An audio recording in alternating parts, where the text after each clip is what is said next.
आज भारतीय communist party के प्रतिनिधिमंडल के द्वारा हम लोग मधुबनी जिला समाहर्ता से एक ज्ञापन हमने सौंपा है। उसमें कहा गया है कि अभी जो मधुबनी सहित पूरे बिहार में सुखाड़ का हालत है, उससे सरकार को अविलंब संपूर्ण मधुबनी क्षेत्र को सूखाग्रस्त घोषित करने का अनुशंसा किया जाए। किसानों का अभी तक जो लागत लगा है कि किसी में, उसका मुआवजा तुरंत प्रभाव से उसे भुगतान किया जाए। डीजल अनुदान की बात की गई है, लेकिन चूंकि पटवन की व्यवस्था नहीं है तो डीजल अनुदान में एकदम फर्जीवाड़ा किया जाएगा। इसीलिए किसानों के हाथ तक तुरंत लाभ कैसे मिले, उसकी व्यवस्था और वो हमारे जिला प्रशासन जो अनुशंसा करेंगे उसी आधार पर सरकार को विचार करना पड़ेगा। मैं उससे पहले भी कहता रहा हूँ और मैं अभी ध्यान आकृष्ट करवाना चाहूँगा कि मधुबनी जिला और मिथिलांचल में बाढ़ सुखाड़ की जो हालत है उसके लिए केंद्र सरकार जवाबदेह है। हम लोग भारतीय कम्युनिस्ट पार्टी के लोग बाढ़ सुखाड़ के अस्थायी समाधान के लिए बहुउद्देशीय हाई डैम निर्माण का आंदोलन करते रहे। पश्चिमी कोसी नहर, भोगेंद्र झा जी का ये दोनों आंदोलन भारतीय कम्युनिस्ट पार्टी के अगुवाई में भोगेंद्र झा जी के सोच के आधार पर हम लोग लड़े, लेकिन केंद्र सरकार की उदासीन रवैया, केंद्र सरकार का किसानों के प्रति उदासीनता और पूंजीपतियों को मालोमाल करना, बिचौलिया और एनजीओ वाले के हाथों में इन तमाम योजनाओं को बेच देना, ये केंद्र सरकार की जो नीति है उसी का ये परिणाम है कि आज तक अस्थायी समाधान नहीं हो पाया, बहुउद्देशीय हाई डैम का निर्माण नहीं हो पाया। हम लोग लड़ाई लड़ेंगे।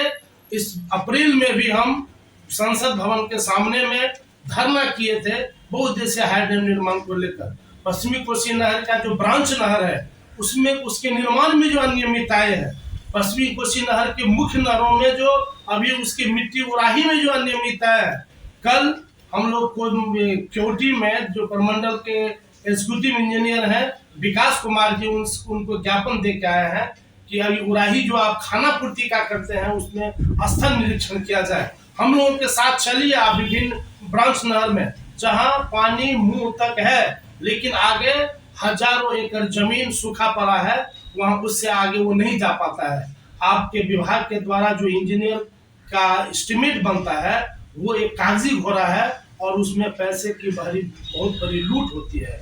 इस तमाम बातों को लेकर भारतीय कम्युनिस्ट पार्टी ज्ञापन के माध्यम से ध्यान आकृष्ट करवाने का काम किया है और जिला पदाधिकारी से आग्रह किए हैं कि आप अविलंब अनुशंसा भेजें और मधुबनी जिला को सूखाग्रस्त घोषित किया जाए। तत्काल किसानों से राजस्व की वसूली, कर्ज की वसूली पर रोक लगाया जाए। जो निजी नलकूप का अभी सरकार घोषणा कर रही है लेकिन वो लागू नहीं हो पाया है। तुरंत प्रभाव से हम कहते हैं कि 85% अनुदान पर निजी किसानों को निजी नलकूप लगाने का तुरंत प्रावधान किया जाए और साथ ही बिजली की व्यवस्था जो निजी नलकूप में है उसका सुगमता से कैसे लगेगा उसकी भी व्यवस्था की जाए। और मैं अंत में कहना चाहूँगा, जो राजकीय नलकूप दर्जनों विभिन्न प्रखंड में है और वो राजकीय नलकूप बंद पड़ा हुआ है, विभाग के लोग जाते हैं, प्रतिनिधियों के साथ बैठक करते हैं, लेकिन उसका काम नहीं हो पाता है, वो केवल कागज पे रह जाता है। अभी भी अगर भौतिक सत्यापन किया जाए तो 100 में से 2 भी राजकीय नलकूप चालू नहीं है, उसे भी तुरंत प्रभाव से चालू किया जाए। यही हम लोगों का आज का मुख्य डिमांड था। मैं मिथिलेश झा, जिला मंत्री भारतीय कम्युनिस्ट पार्टी मधुबनी।